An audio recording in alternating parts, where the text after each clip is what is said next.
تو اس کے ہاتھ میں کسی تھی نا، وہ کسی ماری گردن کاٹ دی۔ جب گردن کٹ کے سامنے آئی تو حیران ہو گیا، تو میرا بیٹا ہے۔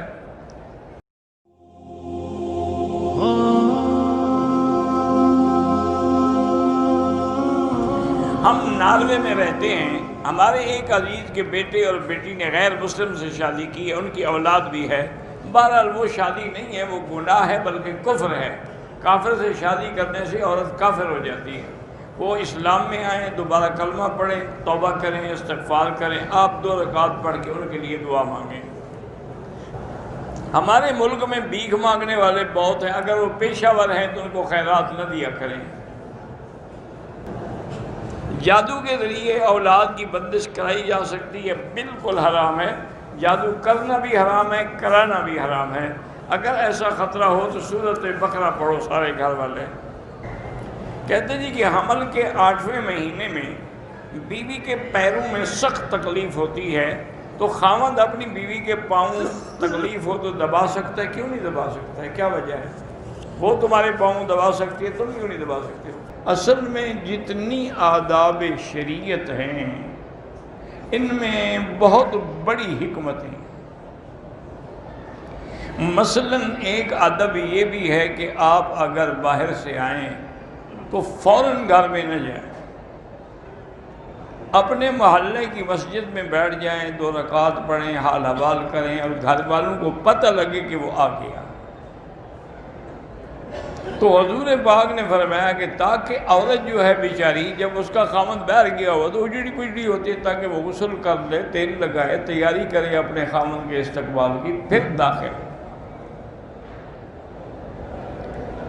اور اسی طرح جب دروازے پہ آئے تو بغیر اذن کے، بغیر سلام کے، بغیر اجازت کے کبھی داخل نہ ہو۔ حالانکہ یہ بظاہر یعنی بڑے آسان سے آداب ہیں، لیکن حکمتیں ہیں اس میں بڑی۔ ایک آدمی کے 2 بیٹے تھے، ایک بیٹا جو ہے وہ کسی جرم میں بیچارہ ناحق قید ہو گیا۔ اب ان کو اطلاع ملی کہ بھئی الحمدللہ اس کی اپیل منظور ہو گئی ہے اور وہ فلاں تاریخ کو بری ہو جائے گا۔ تو بہرحال گھر والوں کو خوشی ہوتی ہے، لیکن اللہ کی شان یہ ہے کہ 1 مہینہ پہلے اس کی حسن کارکردگی کی وجہ سے کہ اس نے جیل میں کوئی شرارت نہیں کی، کوئی دنگا فساد نہیں کیا، تو جیل سپرنٹنڈنٹ کو اختیارات ہوتے ہیں کہ اس کو کچھ مہلت دے چھوڑ دے، تو اس نے اس کی 1 مہینے کی قید معاف کر دی۔ تو اب 1 مہینے کی قید معاف ہو گئی، تو اس نے کہا ٹھیک ہے، بتانے کی کیا ضرورت ہے، میں گھر جا رہا ہوں اور ویسے بھی اچانک جاؤں گا تو خوشی ہوگی۔ تو وہ رات کو اپنے گھر میں پہنچا تو اس کی بیوی جو ہے وہ صحن میں چارپائی پہ لیٹی ہوئی تھی، اس نے آ کے اس کو اٹھایا، وہ بھی خوش ہو گئی، چلو میرا خاوند آ گیا ہے۔ اور انہوں نے وہی، چونکہ اتنے عرصے سے قید میں تھا، اس کو عورت کی تڑپ تھی بیوی کی، تو وہی چارپائی پہ لیٹ کے میاں بیوی نے جامعت شروع کی۔ اس کے باپ اور بھائی جو تھے وہ پانی لگانے کے لیے فصل میں گئے ہوئے تھے، وہ واپس آئے۔ انہوں نے دیکھا کہ ایک آدمی جو ہے وہ میری بہو کے ساتھ لیٹا ہوا ہے۔ یہ تو تصور بھی نہیں تھا نا کہ میرا بیٹا ہو سکتا۔ انہوں نے کہا وہ تو 1 مہینے کے بعد ہے، تو اس کے ہاتھ میں کسی تھی نا، وہ کسی ماری گردن کاٹ دی۔ جب گردن کٹ کے سامنے آئی تو حیران ہو گیا، تو میرا بیٹا ہے۔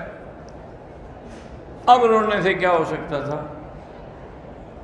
تو اس لیے اگر آدمی آداب شریعت پہ عمل کرے اور جلد بازی سے کام نہ لے تو اس میں بے انتہا فائدہ بھی ہوتا ہے۔ اس لیے اب دیکھیں نا کہ بندہ خود تصور کریں کہ اگر کسی کے دروازے پہ اللہ کا نبی کھڑا ہو، سرکار دو عالم کھڑے ہوں، تو وہ ہو سکتا ہے کہ حضور کے لیے دروازہ نہ کھولے، لیکن پھر بھی آپ کھڑے ہو جاتے، سلام کرتے، اور 3 دفعہ میں اگر جواب نہیں آیا تو واپس چل پڑتے۔ اور اسی طرح ایک ادب یہ بھی ہے کہ آپ کسی کے گھر گئے، دروازے پہ آواز دی، اور اندر سے بیوی نے کہا کہ بھائی تمہارا بھائی یہاں نہیں ہے، تم جاؤ پھر واپس آنا۔ فَإِنْ قِيلَ لَكُمْ ارْجِعُوا فَارْجِعُوا، اگر کہیں کہ لوٹ جاؤ تو لوٹ جاؤ۔ حضرت ابن عباس رضی اللہ تعالیٰ عنہ ہمیشہ افسوس فرماتے تھے، کہتے بھی اس آیت پر ہمارا عمل نہیں ہو سکا، اس لیے کہ ہمیں تو کوئی نہیں کہتا کہ واپس جاؤ، کوئی کہے واپس جاؤ تو ہم واپس جائیں نا، تو لہذا یہ آیت تو ہمارے عمل سے رہ گئی۔